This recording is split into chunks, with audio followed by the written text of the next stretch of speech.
पुनर्जन्म लेकर वापस आने के बाद मैंने जो पहला काम किया वह था एक पत्थर को कच्चा निगल लेना। इतना ही नहीं, भरी महफिल में मैंने खुद से प्यार करने वाली औरत को एक bamboo pit viper, green pit viper जिंदा निगलने के लिए मजबूर किया। सबको लगा कि मैं पागल हो गया हूँ। हालांकि वे यह नहीं जानते थे कि 1 मिनट से भी कम समय में दुनिया भर के जीव विकृत म्यूटेट होने वाले हैं। सभी इंसानों को उस भोजन के आधार पर अलौकिक प्रतिभा, सुपर नेचुरल टैलेंट्स प्राप्त होगी जो उन्होंने इस परिवर्तन से ठीक पहले खाया होगा। पिछली जिंदगी में आपदा आने से पहले मैंने मटन बन, भेड़ के मांस का बन खाया था, जिसके कारण मुझमें लंबे बाल पैदा करने की प्रतिभा जागी थी। शुरुआत में खराब मौसम में अपनी मानसिक शक्ति का उपयोग करके ऊन बनाने की यह क्षमता थोड़ी काम आती थी, लेकिन जैसे जैसे विकृत राक्षस शक्तिशाली होते गए मैं वास्तव में एक असहाय भेड़ बन गया जिसे कोई भी काट सकता था। और इस जीवन में पुनर्जन्म लेकर आने के बाद मैंने पहले से ही पूरी तैयारी कर ली थी। पिछली जिंदगी में मैंने एक विशाल कुत्ते को देखा था जिसके पास पंगु पांगु जैसी शक्ति थी, और वह शहर के दक्षिण में स्थित एक प्राचीन वस्तुओं की दुकान एंटीक शॉप के मालिक द्वारा पाला गया एक साधारण देसी कुत्ता ही था जो बदल गया था। जिज्ञासा और संयोगवश मुझे मालिक से पता चला था कि वह कुत्ता उसे बचाते समय गलती से एक जेड पत्थर, जेड स्टोन निगल गया था। वापस आने के बाद मेरा पहला काम शहर के दक्षिण वाली उस दुकान को ढूंढना था। मैंने अपनी पूरी जमा पूंजी जुटा कर उस दुकान से वह पत्थर खरीद लिया। जहाँ तक बात रही कि मैंने सिया वानरो को उसका पालतू सांप निगलने के लिए क्यों मजबूर किया, तो ऐसा इसलिए था क्योंकि मेरी सहपाठी सिया वानरो वास्तव में मुझसे प्यार करती थी। पिछली जिंदगी में जब आपदा आई तब भी उसने मेरा साथ नहीं छोड़ा था। उसने बर्फ और हिम, आइस एंड स्नो की प्रतिभा हासिल की थी जो उसे इस नरक जैसी दुनिया में सुरक्षित रखने के लिए काफी थी। फिर भी वह पूरी निष्ठा के साथ मेरे पीछे चली और मुझ जैसे मामूली प्रतिभा वाले इंसान की रक्षा की। अंततः मेरे बोझ के कारण हम दोनों को ही दुखद अंत झेलना पड़ा। अब पुनर्जन्म के बाद मैं स्वाभाविक रूप से उसकी मदद करना चाहता था ताकि वह और भी शक्तिशाली प्रतिभा हासिल कर सके। पिछली जिंदगी में सिया वानरो का यह पालतू सांप ही उत्परिवर्तन के प्रभाव में एक जियाओलोंग फ्लड ड्रैगन बन गया था। अगर वह उस प्राचीन दुकान के रखवाले कुत्ते से लड़ाई में नहीं हारता तो भविष्य में उसके 5 पंजों वाले सुनहरे ड्रैगन, 5 क्लॉड डिवाइन ड्रैगन बनने की बहुत अधिक संभावना थी। इसे कच्चा निगलने की शर्त इसलिए थी क्योंकि पिछली जिंदगी के अनुभवों से इंसानों को पता चला था कि कच्चा निगलने से प्रतिभा का प्रभाव सबसे अच्छा होता है। अगर मेरा ड्रैगन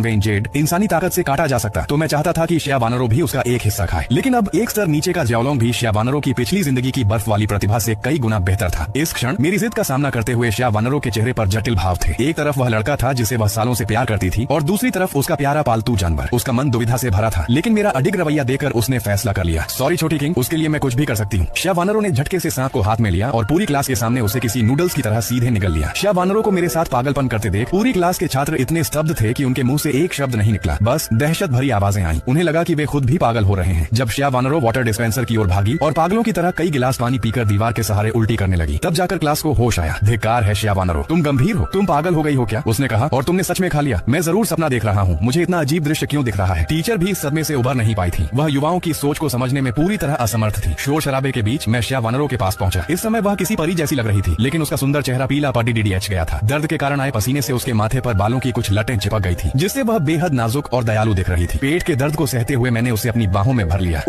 मैंने कर दिखाया। सिया वानरो दर्द